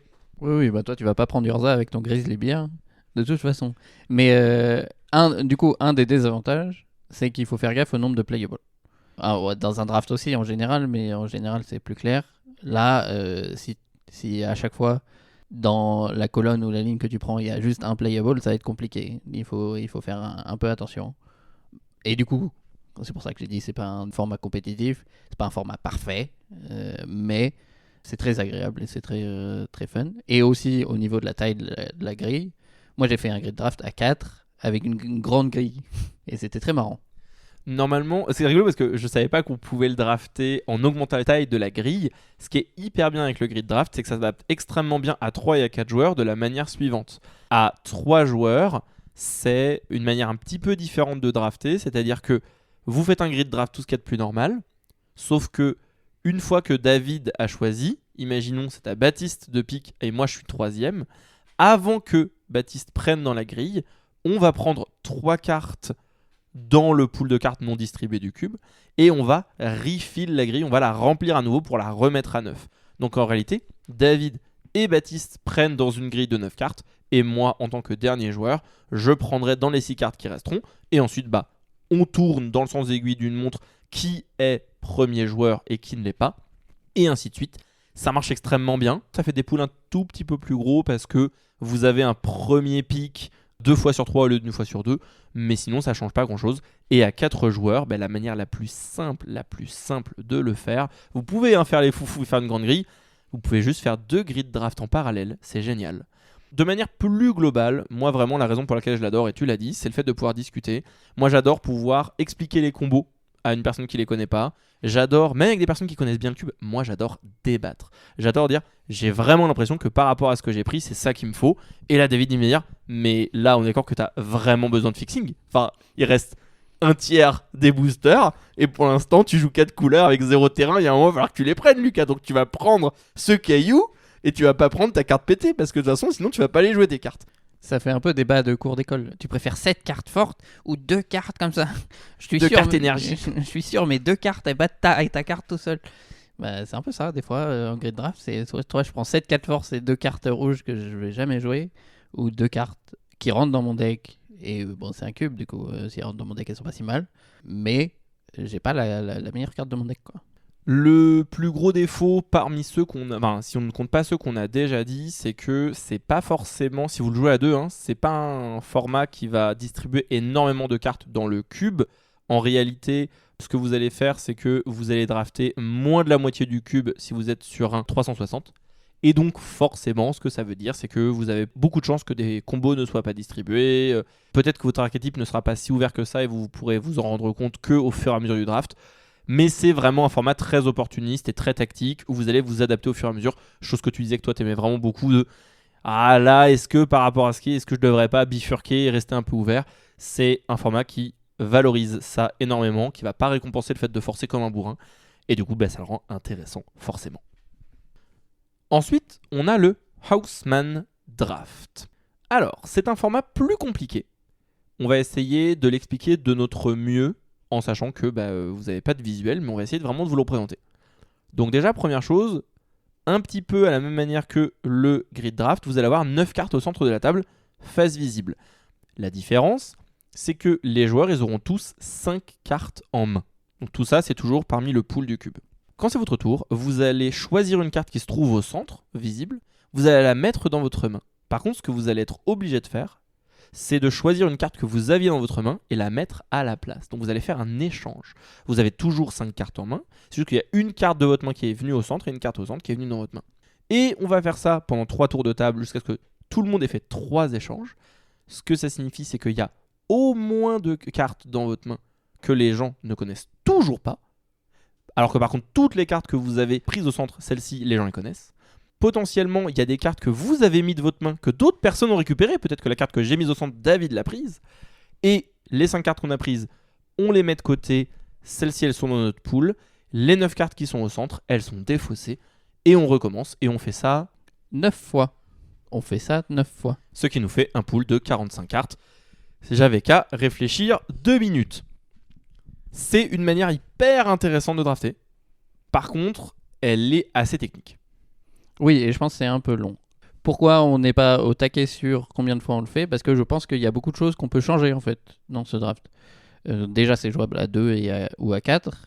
Et je pense qu'il y a plein de choses de combien de cartes on a en main, combien de cartes on a face visible, combien de cartes on échange. Je pense que tout ça peut être changé sur ce qu'on préfère. Est-ce qu'on veut pas forcer des gens à garder 2 cartes?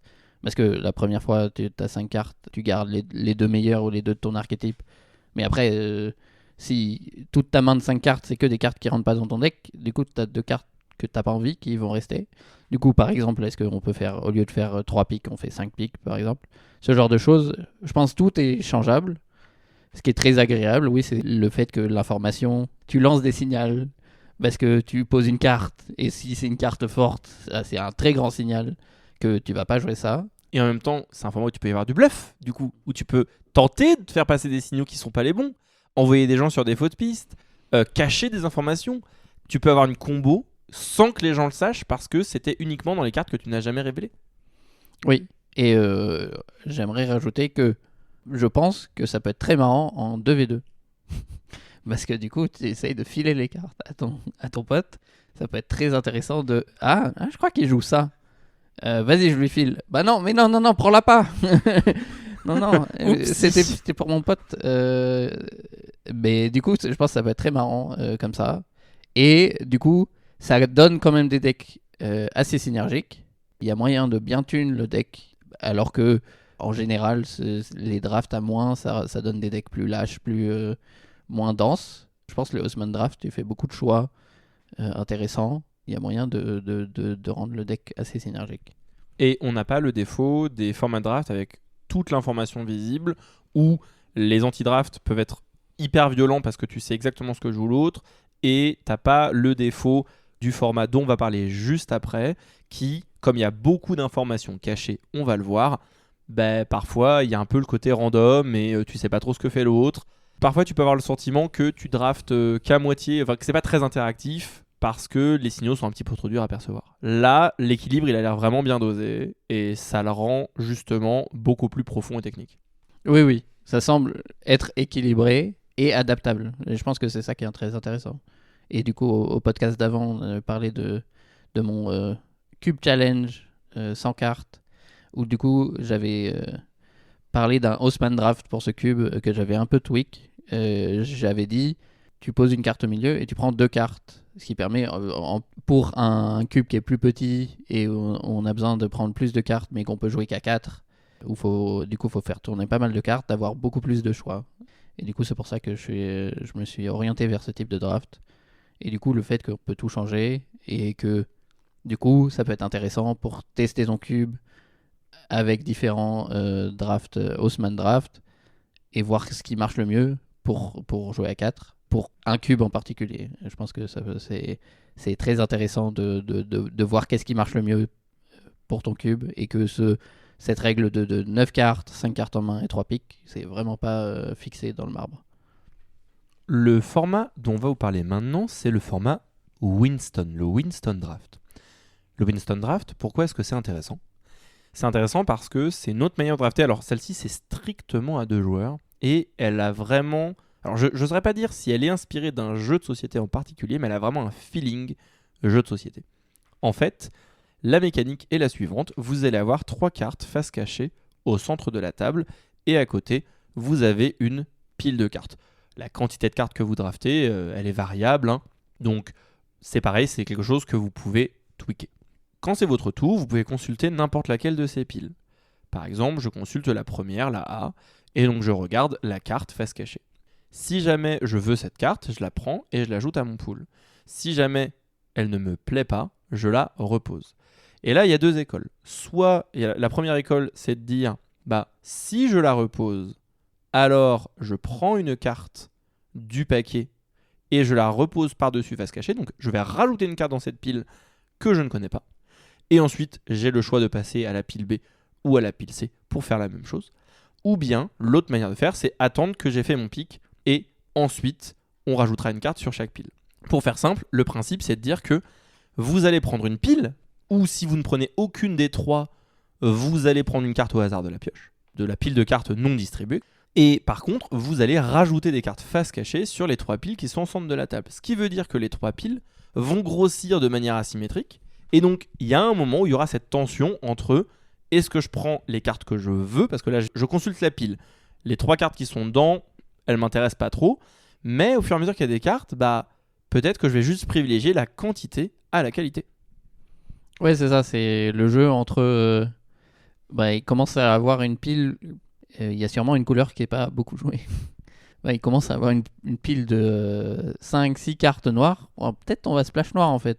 Parce que du coup, dans 5-6 cartes noires d'un cube, il y a quand même des bonnes cartes. Et du coup, la quantité peut aussi te faire pivoter en fait. Mais en général, c'est on regarde la pile. Est-ce qu'il y a vraiment une carte bien que je veux ? Ou est-ce qu'il y a vraiment un nombre de cartes intéressantes pour mon deck ? Du coup, je prends la pile ou je consulte une autre pile. Moi, la façon dont je l'avais fait, c'est il y avait vraiment un ordre dans les piles. Et du coup, je devais regarder la pile 1, puis la pile 2, puis la pile 3. Et si j'avais dit non à la pile 1, je reviendrai jamais à la pile 1.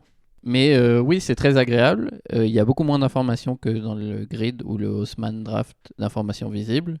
Du coup, c'est un peu... faut deviner ce que l'adversaire joue. Mais c'est très intéressant quand même d'essayer de deviner ce qu'il a pris. Mais forcément, quand il prend un paquet, il y a forcément une carte que tu connais pas dans ce paquet. Du coup, peut-être qu'il a pris la Liliana of the Veil. Peut-être qu'il a pris la foudre qu'il y avait au-dessus de la Liliana of the Veil et qu'il jouera pas la Liliana of the Veil. Et du coup, c'est un peu intéressant. Après, s'il a pris un paquet où il y a une Liliana of the Veil et paquet où il y avait une Reanimate. Bon, peut-être qu'il joue noir. Hein. Peut-être qu'il joue noir. Il y a moyen qu'il joue les deux. Hein. Les deux peuvent marcher ensemble. C'est un format qui va avoir tendance à être pas trop apprécié, je pense, par les personnes qui ont pas envie d'avoir de la mémoire, qui ont pas envie d'avoir trop de chaos. Mais par contre, au contraire, pour des gens qui n'ont pas envie de suivre tous les pics, de regarder le pool de l'adversaire, c'est un draft qui est très amusant parce qu'il y a beaucoup de surprises. Il y a vraiment ce truc de parfois tu regardes une pile genre waouh, ça faisait 2 fois que je l'avais pas regardé, il y a eu du nouveau dedans et là maintenant je vais la prendre parce que en fait ce que je savais pas c'est que David il aime pas les cartes blanches mais moi maintenant j'ai une Adeline dans le booster donc enfin dans la pile donc du coup je vais prendre cette pile.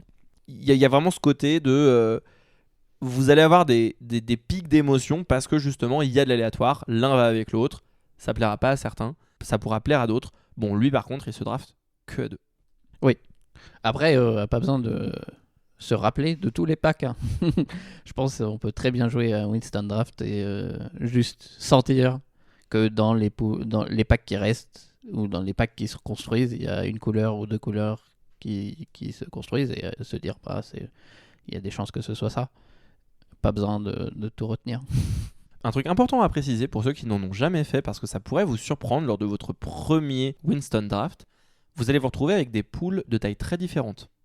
Et quand je dis très différentes, c'est pas comme le grid draft où vous pouvez effectivement avoir un pool un peu plus petit parce que une fois sur 2, vous n'avez pris que 2 cartes. Non.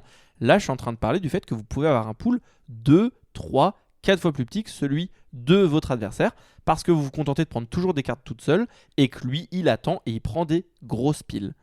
Donc, faites gaffe à ça parce que ce que ça veut dire, c'est que vous pourriez vous retrouver en manque de playable. Prenez en compte la taille de votre pool et le fait qu'au bout d'un moment, peut-être que vous aurez besoin d'avoir plus de cartes. Si c'est un problème pour vous, cet aspect-là, mettez plus de cartes dans le draft et ce ne sera pas un problème. Ce draft, on vous en a parlé parce qu'il est un peu l'homologue d'un autre qui a essayé de faire un mélange entre le Winston Draft et le Rochester Draft. J'ai nommé le Winchester Draft. Le Winchester Draft, lui, il essaye d'avoir le mélange entre ce côté information ouverte qui est plaisante dans le Rochester et le côté des piles de cartes du Winston. On en parle des noms de formats Est-ce que vraiment on a besoin de... Voilà. Rotisserie, Rochester, Winston, Winchester, ils ont tous un nom. Je pense que ça aide pas aux gens de se dire je vais jouer un mode de draft différent. Ouais, ça s'appelle Rochester, ça doit être compliqué. Ça aurait été bien. Après, c'est l'histoire de Magic. Je suis pas là pour dire qu'il faut les renommer. Je pense que ça aurait aidé que ces trucs soient plus populaires s'ils avaient un nom clair. Dans le cas de Winston, Houseman, le truc c'est que c'est le nom des personnes qui les ont inventés et si ces personnes elles avaient moins le melon, ça aurait été plus simple. Mais bon, c'est comme ça, effectivement, faire avec. Mais à l'inverse, un burn draft ou un grid draft, c'est beaucoup plus facile à comprendre. Et d'ailleurs, c'est rigolo. Mais ce sont souvent des formats plus populaires et plus connus. Comme quoi, t'as peut-être raison, il y a peut-être un lien. Oui, le nom, ça veut dire quelque chose. C'est pour ça que le format qu'on n'aime pas trop, qui s'appelle Pick2, c'est quand même... c'est sûrement plus populaire que le Winston Draft. Juste parce que c'est clair et que... Bon, c'est aussi parce que c'est officiel, mais c'est quand même clair. En fait, tu connais la règle en connaissant le nom du format, quoi. C'est ça. Ça commence à être assez populaire aussi quand même dans la communauté des cubes, d'essayer d'avoir de l'esthétique et de la clarté et du design assez clair. Et du coup, je pense que c'est bien qu'on se dirige un peu vers ça. Est-ce que ces noms vont changer un jour ? Je ne sais pas. Mais essayer d'être clair pour amener plus de gens, plus que de faire des private jokes ou des noms des gens qui rendent la communauté un peu plus opaque, c'est peut-être pas la meilleure façon. Après, c'est très bon. Une fois qu'on a passé le nom, c'est très marrant. Le Winchester, en l'occurrence, c'est la fusion du Winston et du Rochester, le Winchester. Donc, l'idée, c'est que vous allez avoir des piles au centre de la table, vous en avez 4, elles sont face visible et c'est ça l'énorme différence avec le Winston Draft. Et on est vraiment sur cette logique de laquelle pile vous prenez. Si je prends la pile C, eh bien toute la pile je la mets dans mon pool et ensuite je rajoute une carte face visible sur chacune des 4 piles et on fait ça jusqu'à ce qu'on ait drafté tout le pool. La taille du pool, le nombre de piles, tout ça c'est extrêmement adaptable. Moi je vous déconseille de monter au-delà de 4 piles mais je pense qu'avec 3 piles ça fonctionne très bien. En tout cas, c'est une manière très efficace je trouve de drafter. Moi, je lui préfère le grid parce que je trouve que les choix sont plus intéressants, mais Ça aurait été dommage de ne pas vous en parler parce que notamment le Winchester, ça se draft, encore une fois, très très bien à plus de 2. C'est un gros avantage par rapport au Winston draft. Oui, les émotions sont un peu différentes, il n'y a pas ce côté surprise, information cachée, mais en contrepartie, c'est beaucoup plus facile d'avoir plus de 2 personnes qui se passent des cartes au milieu des piles. Oui, et tous les avantages qu'on a parlé du grid draft. Cette pile, il y a un combo dedans. Si la personne qui connaît pas le cube ne voit pas le combo, on peut lui dire quoi. Je pense que c'est aussi le moment de parler très rapidement, on va pas tous vous les lister parce qu'il y en a vraiment un certain nombre, mais en fait, il y a un grand nombre de drafts qui existent qui ont justement cette espèce de spatialisation avec des piles de cartes, avec des cartes étalées sur la table, où vous allez avoir des contraintes de comment vous pouvez les prendre. Soit vous pouvez prendre que des cartes adjacentes les unes aux autres, ou alors vous pouvez prendre que des groupes de cartes. Il y a plein de variations. Nous, on vous a vraiment parlé de ceux qu'on pense soit les plus évidents, soit les plus connus, soit ceux qu'on pense les plus intéressants aussi. Et ça ne veut pas dire qu'on ne vous recommande pas d'aller les découvrir si vous êtes curieux. On mettra un lien dans la description qui vous permettra d'aller y regarder. Mais sachez qu'il y a encore d'autres manières de drafter qui jouent sur cet aspect de j'ai des cartes visibles au centre de la table et la manière dont je peux les prendre, elle est contrainte. Je fais pas exactement ce que je veux. Oui, et je pense que aussi, n'hésitez pas à être créatif. Une fois que vous avez vu le grid draft et compris pourquoi ça marche, comme j'ai dit, nous on a fait un grid draft avec une grande grille à 4 et prenez des lignes de 4 cartes. Oui, mais ça c'était un scandale. C'est-à-dire que toi tu l'as dit, j'ai rien dit, mais moi je cautionne pas du tout. Mais du coup, je pense vous pouvez être créatif et il y a pas mal de place pour être créatif. On vous parle de formats qui ont prouvé leur efficacité, mais ça veut pas dire qu'il n'y a rien d'autre à faire hors de ce cadre-là. Je pense qu'il y a plein de trucs à faire si vous aimez ça. Après, dans la communauté de Cube, les gens aiment jouer à Magic aussi, et du coup, si on passe trop de temps à drafter ou on passe trop de temps à penser à ça, on passe moins de temps à jouer à Magic ou à penser à Magic. Du coup, c'est pour ça que les formats simples sont les plus populaires. Mais oui, il y a plein d'espaces de design, il y a plein d'espaces pour s'amuser. En tout cas, là où vous pouvez être certain, c'est que si jamais David crée son propre format de draft, il ne s'appellera pas le David Draft. Et ça, on le remercie. Je n'oserais même pas. Le dernier format dont on voulait vous parler dans cette grande catégorie des drafts qui vous permettent de jouer à moins nombreux, c'est un format de draft qui se joue à strictement 2 joueurs et c'est le draft Salomon. Le principe du draft Salomon, c'est de réaliser des fact or fiction, fait ou fiction, avec votre adversaire. En fait, vous allez avoir des groupes de cartes, en l'occurrence je crois que c'est des groupes de 10 cartes, des petits boosters de 10 cartes. Vous allez faire 2 piles, votre adversaire choisit l'une des 2 piles et vous prenez le reste. Et on va faire ça 10 fois, en alternant à chaque fois les rôles, qui fait les piles et qui choisit en premier. Et à la fin, vous avez un pool et vous faites votre deck avec ce pool-là. C'est un draft qui, l'avantage, c'est que je pense qu'il est très simple à expliquer. Il ne demande pas beaucoup d'étapes. Parce qu'au final, il n'y a pas beaucoup de pics en termes de quantité. Donc ça, c'est une force. Par contre, je pense qu'en termes de brain burn, je pense qu'il se pose, lui. Si vous avez déjà résolu une fiction, ça peut durer longtemps. Je lance fiction. Maintenant, il y a 5 cartes. On t'a pris 5 minutes pour faire mes 2 piles. Et je vais prendre celle-là, moi c'était évident, j'allais prendre celle-là de toute façon. Mais fait fiction, c'est très difficile à résoudre parce que t'as pas toutes les informations. Il y a plein de raisons pour lesquelles c'est difficile à résoudre. Alors sur un pack de 10 cartes, ça peut me mettre du temps. Même si c'est pour que 2 personnes, ça peut mettre du temps. Vous vous souvenez quand David disait à quel point je jouais rapidement ou pas, ça pouvait dépendre. Et ben voilà, moi si mon adversaire il me demande de faire un fact or fiction, je vais prendre énormément de plaisir, mais je vais prendre énormément de temps.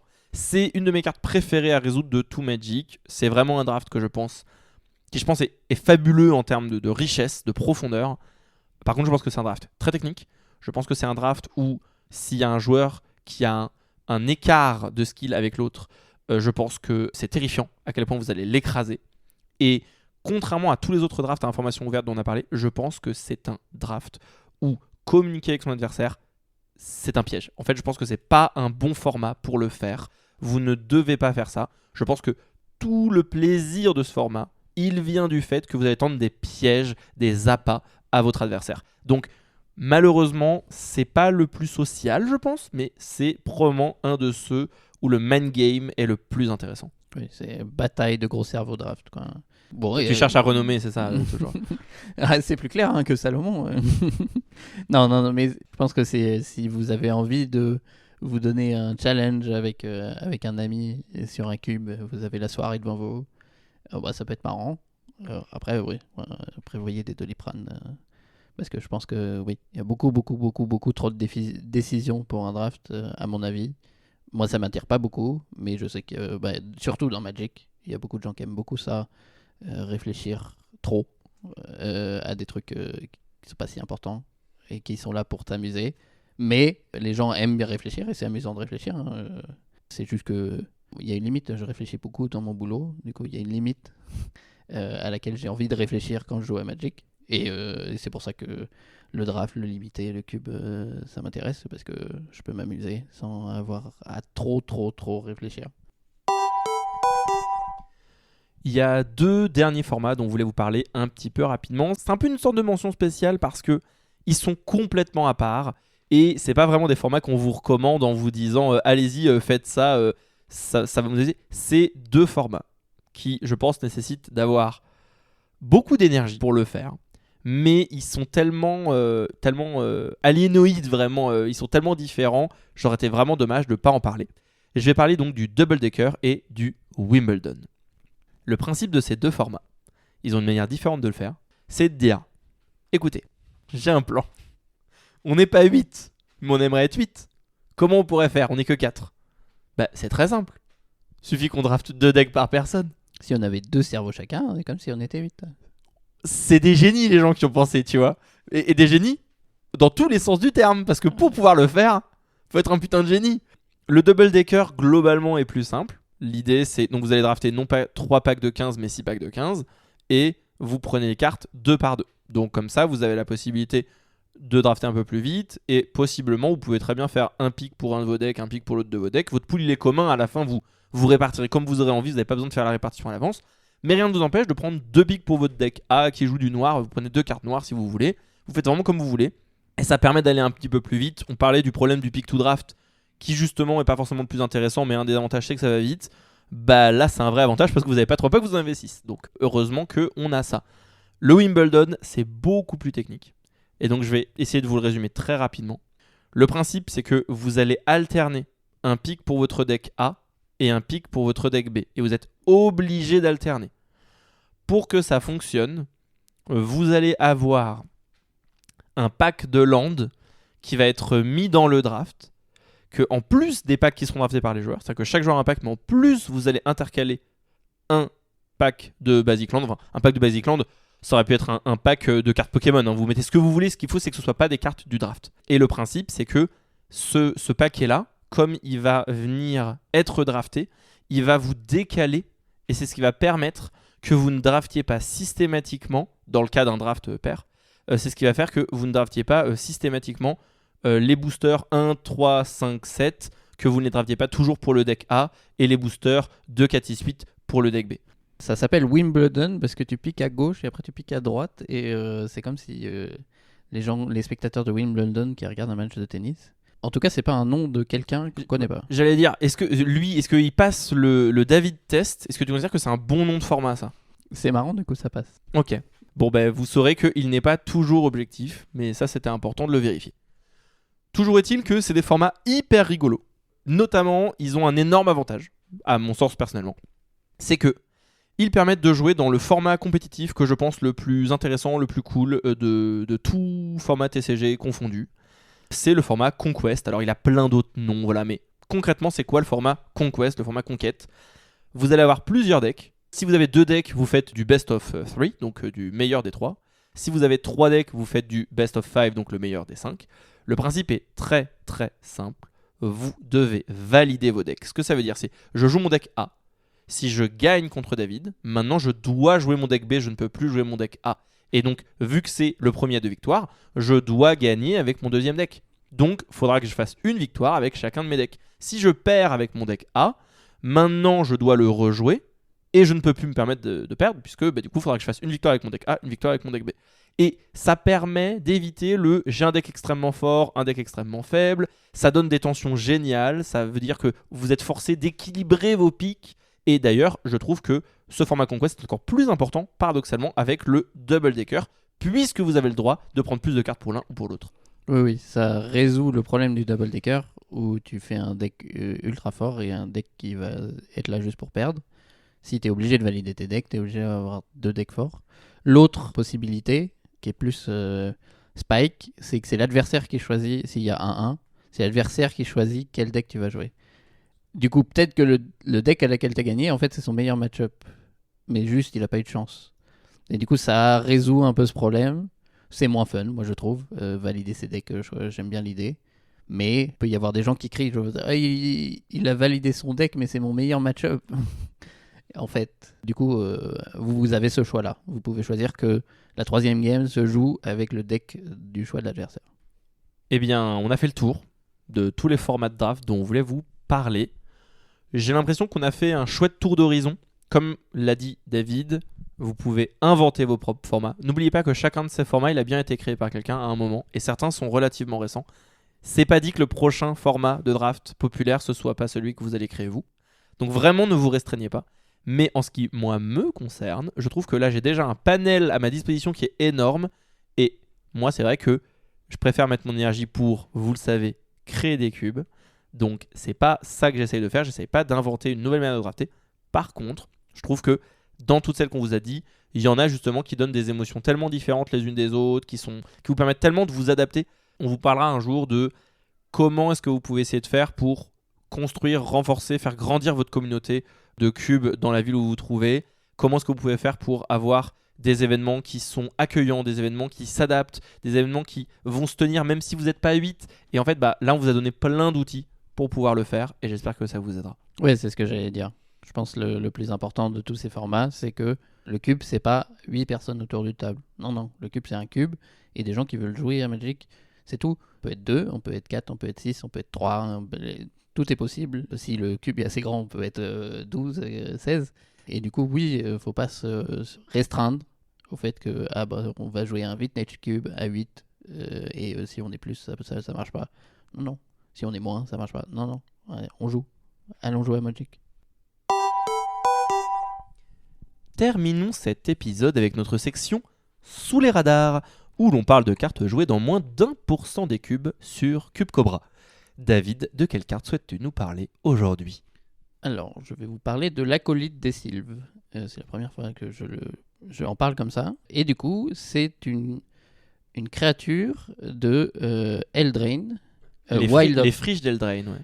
Wild of Eldraine. C'est un humain clair pour 2 et 1 blanc. C'est une 2-2 et quand elle arrive sur le champ de bataille, piochez une carte. Jusque-là, ça existe à peu près en commune, je crois. Et c'est une carte qui est jouée en Pauper Cube, quoi. Oui, c'est pas mal dans Blink, même dans un aggro, juste pour pas perdre ton card d'advantage en mettant toutes tes créatures, c'est pas mal. Mais avec cette 2-2, il y a une aventure. On peut jouer l'aventure, restaurer les friches en éphémère, ce qui est pas si commun pour les aventures, les éphémères, pour 1 vert. Alors, on peut pas faire moins cher. Mettez une carte de permanent ciblé de votre cimetière au-dessus de votre bibliothèque. Et si on combine les deux, à quoi ça ressemble ? Ça ressemble pas mal à Eternal Witness. Ça coûte 1 de plus et un blanc de plus. Ça coûte une couleur différente. Mais ça ressemble à aller chercher un permanent de votre cimetière et mettez-le dans votre main sur un body de 2. C'est mieux qu'Eternal Witness de 2, apparemment. Tout à fait. Eternal Witness, c'est une 2-1. Alors, pourquoi j'aime bien cette carte ? Déjà, elle n'est pas beaucoup jouée. J'ai jamais vu dans aucun cube. Du coup, j'aime bien. Déjà. Oui. David, il aime bien les cartes que personne joue. Mais pour moi, ça rentre dans beaucoup d'archétypes un peu communs, un peu low power de cube. Le fait que ça arrive sur le champ de bataille et ça fait piocher une carte, ça rentre dans beaucoup d'archétypes. Blink. Une 2-2 pour 3, c'est pas un super body pour aggro, on est d'accord. Mais en fait, quand tu as besoin de masse dans aggro, une créature qui fait piocher une carte, c'est très agréable.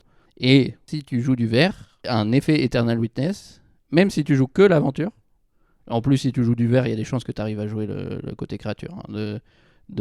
D'avoir du blanc quand tu joues vert, avoir un fixe en blanc quelque part, c'est assez facile. Et ben, Eternal Witness en aventure, que tu peux retourner dans la main comme un Eternal Witness normal, ça rentre dans beaucoup de decks verts. Moi, c'est une des choses que je trouve assez impressionnante avec la carte. La carte n'est pas très impressionnante en termes de raw power, c'est-à-dire que c'est pas une carte qui va mettre énormément de pression, c'est une carte qui fait de la value, mais elle ne fait pas énormément de value. C'est une carte qui est assez polyvalente, elle fait pas mal de choses, elle fait un petit peu de value, et voilà. Non, moi ce qui m'impressionne, c'est le fait que c'est une carte qui est vraiment jouable en jouant qu'une seule de ces deux moitiés. Là où il y a beaucoup de cartes d'aventure, si tu joues qu'un seul des deux côtés de la carte, t'as vraiment une demi-carte quoi. Là, vous pouvez très bien, dans un cube où vous jouez vert noir, vouloir juste l'aventure parce que ça va être important pour vous d'avoir de quoi récupérer votre pièce de combo s'il a été détruite. Et vous savez que vous la jouerez jamais cette créature, mais vous en avez rien à faire en fait, c'est pas grave. De la même manière, vous pouvez très bien vous dire que c'est un filler dans votre curve pour aggro, ça vous remplit votre board et ça vous remplit votre main, et c'est pas grave si vous jouez pas l'aventure. Évidemment, la carte est meilleure si vous avez les deux, et c'est ça qui est super. C'est qu'elle va venir vous récompenser pour jouer les deux couleurs, mais contrairement à une vraie gold card, elle ne vous dit pas vous devez jouer les deux. Et la plupart des cartes aventure bicolore, en fait, si vous faites vraiment que l'une des deux moitiés, la carte est un peu triste. Là, la carte n'est pas impressionnante, mais par contre, les deux moitiés, elles font vraiment bien leur taf. Oui, le côté éphémère de l'aventure, moi je trouve, est la partie la plus puissante. Moi je pense que l'aventure est plus puissante. Je pense que la partie créature rentre dans plus de decks. Ou non, pas dans plus de decks, mais elle est plus synergique avec pas mal de decks. Mais la partie verte rentre dans tous les decks verts. Ah, c'est juste permanent par rapport à Eternal Witness qui va chercher une carte que tu veux. Du coup, c'est un peu plus limité. Ça se joue pas dans. Je sais pas si ce deck existe dans vert-bleu spell. Ce deck n'existe pas. Mais... l'archétype qui, je pense, se ressemble le plus à ça, c'est celui avec Wilderness Reclamation, enfin l'enchantement qui dégage tous les terrains et où tu vas jouer le sort à instant, l'éphémère qui permet de rejouer un tour supplémentaire. Oui, dans ce genre de deck, peut-être que vous allez avoir justement des comptes, des machins et vous serez triste. Mais en général, c'est pas dans le même cube, ces deux archétypes. Enfin, je vais dire, c'est cette carte-là, vous la trouverez pas dans les cubes qui jouent cet archétype-là. Voilà, c'est. Oui. Oui, c'est une carte pour cube low power, mais je trouve que c'est une carte qui résout pas mal de problèmes. S'il faut faire un dernier cut entre la 1-1 qui fait piocher pour 2 et Eternal Witness, et vous savez pas quoi cut, et vous dites, vous remplacez les deux par celle-là. C'est une carte qui va compresser pas mal de rôles, et c'est une carte qui va remplir, je trouve, en plus des rôles qui sont... On n'a pas souvent envie de mettre beaucoup de cartes dans un cube qui remplissent ces rôles-là, parce que c'est de l'huile dans votre deck en fait. C'est rarement la carte clé de votre deck, le fait de récupérer une carte qu'on vous a détruite, le fait de juste avoir une créature qui cantrip. C'est pas ce qui est sexy, et du coup, avoir des cartes qui vont pouvoir remplir n'importe lesquels de ces rôles, voire les deux, en tant que créateur du cube, c'est hyper intéressant. Il y a une chose aussi qu'on n'a pas dit, c'est tout bête, mais que cette carte a par rapport à Témoin Éternel, c'est que si vous avez rien dans votre cimetière, elle fait quand même de la value, alors que Témoin Éternel, il est là dans votre main à rien faire. Oui, c'est meilleur tour 3. Moi j'aime bien cette carte. En plus elle est vachement jolie. Moi je trouve qu'elle est vachement belle. Et elle n'est jouée que dans 0,91% des cubes. Alors sûrement pas jouée dans des cubes très powered. Mais je pense qu'elle mérite sa place dans beaucoup de cubes peasant. Elle rentre pas dans Pauper. Je pense qu'elle serait jouée en Pauper. Mais dans des cubes peasant ou plus haut level, je pense elle rentre très bien. La carte dont moi je voulais vous parler, c'est Très Ancienne Barrière, ou Relique Barrière en anglais. Très Ancienne Barrière, c'est une carte de Legends, et qui a été rééditée plus tard en 5e aube, et c'est un petit artefact pour 2 mana génériques, qui est joué dans 0,33% des cubes sur Cube Cobra, soit 1003 cubes. C'est un artefact qui a une seule petite ligne de texte, il peut s'engager pour engager l'artefact ciblé. Bon, dit comme ça, c'est pas très impressionnant. La raison pour laquelle j'adore cette carte et que je voulais vous la partager, c'est que il y a une carte qui lui ressemble vraiment beaucoup. Et cette carte, c'est Manipulateur Glacial. Manipulateur Glacial, pour ceux qui ne connaissent pas, c'est une carte à 4 mana qui date d'alpha. C'est une très vieille carte, elle a été rééditée plein de fois. C'est un staple maintenant du jeu, voilà, c'est vraiment une carte iconique. Manipulateur Glacial, pour 4 mana, c'est un artefact. Vous payez 1 mana, vous l'engagez pour engager un artefact, un terrain ou une créature ciblée. Alors c'est beaucoup plus cher, vous devez payer un mana à chaque fois que vous l'activez, et ça coûte 2 mana de plus à poser. En contrepartie, vous allez neutraliser la carte que vous voulez de votre adversaire à chaque tour. Alors oui, ça n'annule pas les capacités déclenchées, la Sheoldred de votre adversaire continuera de vous drainer des points de vie, mais la 12-12 piétinement de votre adversaire, elle ne peut plus vous attaquer. Votre adversaire il est un petit peu down en mana, et vous lui engagez un terrain, etc., etc. Mais là vous me dites, bah la comparaison elle s'arrête là parce que les deux cas que tu as donnés, à chaque fois c'est sur terrain et créature, c'est pas sur artefact. Les artefacts, il y en a moins souvent, donc c'est moins intéressant. Et vous auriez raison. Pourquoi cette carte est très intéressante ? C'est pour 2 raisons. La première raison, c'est parce que elle va être intéressante dans des cubes avec un contexte différent. Dans un cube fortement basé sur les artefacts, comme par exemple le mien, je sais, je radote, eh bien cette carte-là, elle est fabuleuse parce que c'est un manipulateur glacial pour 2 mana. Il y a des terrains artefacts, j'engage ton terrain artefact. Tu as une créature artefact, j'engage ta créature artefact, etc., etc. Si jamais votre adversaire, il a un artefact qui lui fait du mana, une Dynamotran ou ce genre de choses, vous pouvez lui engager. Pire, votre adversaire a une Mana Vault et il avait vraiment prévu de s'en servir au prochain tour. Eh bien, je te propose plutôt que tu l'engages maintenant. Et cette carte, elle est d'une polyvalence folle. C'est une carte qui va vous permettre de gérer un colosse de pestacier, par exemple. C'est une carte qui va vous permettre de gérer un sphinx du vent d'acier qui, justement, devrait être protection contre le rouge, protection contre le vert. Vous ne devriez pas réussir à le gérer. Et en fait, vous pouvez le gérer. Cette carte, elle a un investissement extrêmement réduit en mana. Et dans ce genre d'environnement, elle va briller par sa polyvalence de ce qu'elle peut gérer. Mais c'est pas tout. C'est aussi une pièce de combo. Parce que c'est une carte qui va comboter avec les orbes, avec orbe de l'hiver, orbe statique, ou même avec des cartes comme mine rugissante. C'est une carte qui va vous permettre de dire « Je vais engager l'orbe à la fin de ton tour ». Toi, tu as dû laisser toutes tes cartes engagées pendant ton étape de dégagement parce que mon orbe était dégagé. J'engage orbe de l'hiver. Orbe de l'hiver dit « Tant que l'orbe de l'hiver est dégagé, les joueurs ne peuvent dégager qu'un seul terrain à chaque tour. » Bah, vu que je l'ai engagée pendant ton tour, quand je commence mon tour, elle est engagée, je dégage tous mes terrains. Et l'effet, il est que pour toi. Oui, quand tu parlais de à quel point c'est bien dans ton cube, je suis en mode, il y a forcément plein de trucs à faire, à engager ses propres artefacts. Et tout ce qui vient à ma tête de joueur de cartes nulles, c'était ah, c'est bien avec les créatures inspired, mais il n'y en a aucune, c'est un artefact. Du coup, j'avais rien qui venait en tête, mais en fait, il y a des trucs très clairs que juste, moi, j'ai pas beaucoup joué ce genre de cartes. Mais oui, Winter Orb, ça a l'air pas mal. C'est une carte qui va avoir du mal à trouver sa place dans des cubes très low power, à moins que ce soit des cubes low power thématiques artefacts, et il y en a plein sur Cube Cobra. Mais par contre, c'est une carte qui, dès que vous allez avoir des interactions, soit un petit peu combo, soit des gros spoilers artefacts, c'est une carte très très puissante. Vraiment, le fait de pouvoir neutraliser le gros artefact à mana de votre adversaire, le fait de pouvoir gérer un de ses kills, le fait de pouvoir comboter avec votre orbe, c'est une carte qui paye pas de mine. Comme j'ai dit, très peu d'investissement. C'est 2 mana, elle est utilisable tout de suite. Et je pense que pas grand monde connaît cette fabuleuse carte Magic. J'ai trouvé Liquid Metal Torque, c'est trop bien. Oui, tout à fait. Si vous avez n'importe quoi qui transforme les permanents de votre adversaire en artefacts, même de manière temporaire, c'est combo. Donc vous avez d'autres manières d'interagir avec ça. Bon, en général, vous avez peut-être mieux à faire si vous avez un moyen de transformer les permanents de votre adversaire en artefacts que juste les engager. Mais c'est le genre de synergie qui va justement continuer à renforcer la carte. Et typiquement dans un deck où vous auriez des interactions avec Karn, avec justement des pets arto, et vous voulez rentrer un effet qui transforme les permanents de votre adversaire en artefact, c'est typiquement une carte qui va venir être valorisée par ça. Donc n'hésitez pas à l'essayer si vous avez un cube fortement centré autour des artefacts, ou si comme moi vous êtes un méchant et vous aimez bien que orbe statique ce soit que pour l'adversaire. Merci à toutes et à tous de nous avoir écoutés. Cet épisode du Maître Cube vous a été présenté par Lucas Forlacroix ainsi que par David. Merci David d'être venu discuter avec nous aujourd'hui. Merci de l'invitation. La musique est produite par Léa Ikash. Les visuels sont réalisés par Ophélie Pimbergri. Le jeu de cartes Magic l'Assemblée est produit par Wizards of the Coast. Continuez de jouer à Magic, continuez de cuber, et à bientôt pour un nouvel épisode du Maître Cube.